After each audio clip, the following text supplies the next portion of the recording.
Hi, it's Lawyer Lisa, and I'm going to read from a piece I have on Substack, and I'm going to encourage you to go to Substack and subscribe. I'm at lawyerlisa.substack.com. And if you'd also share, like, and subscribe here, that would be great. From climate to genocide, underpinned through the philosophy of Satanism.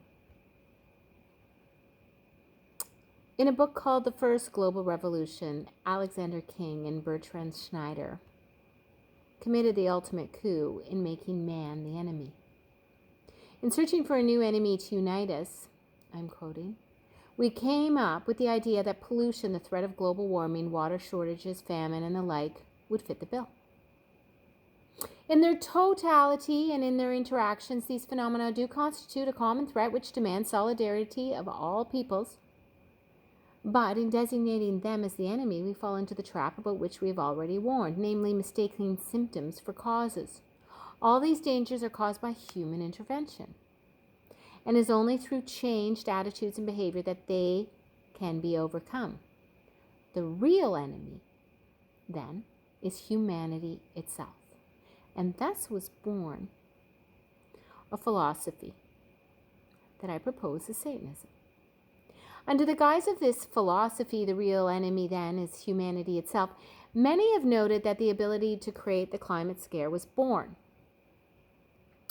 We then evolved from wanting to control the population and global warming because humanity might not have sufficient resources for survival, to wanting to limit the resources of each human based in equity. So reducing nitrogen fertilizers. So reducing meat eating for climate. So reducing clothing allocation for climate. So reducing humans in rural environments for climate. What I see in the making of humanity as enemy? Why, certainly humanity's first enemy, Satan. Satanism and man introduced as the enemy is the vulgar permission to do with man as they wish. Something generations of elites have been doing in an event. Now they have the color of right. They have their morality. Please don't mistake the actions of those that refuse to account to us as getting their marching orders from us, aka the West. With this philosophy then written down, all the means to their aim of depopulation derive their morality from the primary anti-human objective.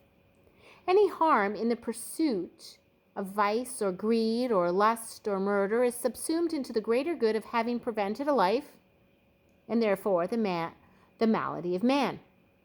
Burn down a city and achieve equity by depopulating the homeowners.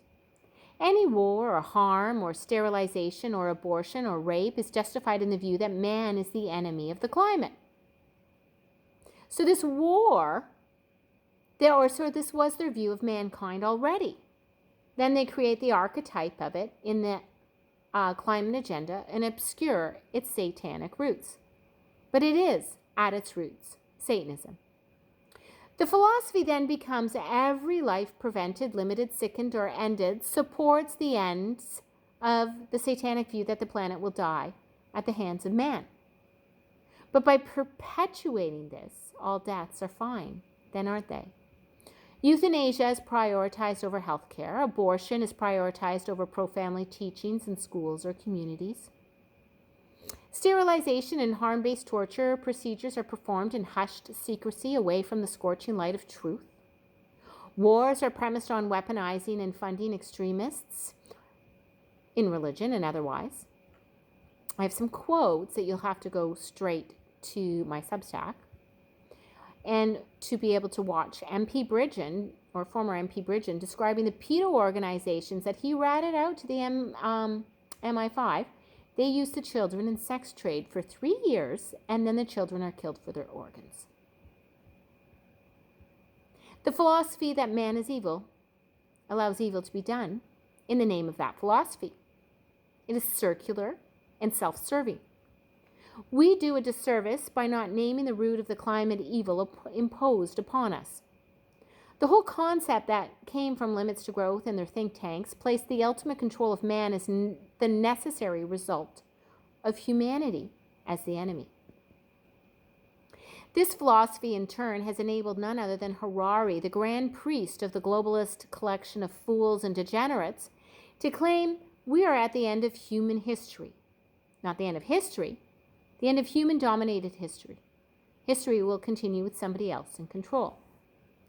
Imagine we develop AI in order to create the end of humanity. What is the end of human history other than a declaration of war or of mass genocide on humanity? This idea of brain chips, transhumanism, augmented humans, is a declaration of war on humanity. Do you want the ability to consent to this end of humanity? Or should it be imposed by those espousing the satanic philosophy that you are the enemy? DEI looks in the past to state that slavery happened, yet right in front of our faces, those saturated in Satanism ignore the slavery of mankind through child trafficking. And now at our doors, the smart city permissive existence where we are corralled into the algorithm, trusting like Harari our future is better thus managed. I say there is a straight line from climate philosophy to all the ills we in fact see, straight through DI into child trafficking, into euthanasia, sterilization, abortion, and into perpetually imposed transhumanism, slavery, and the genocide of man. Tell me whether you agree.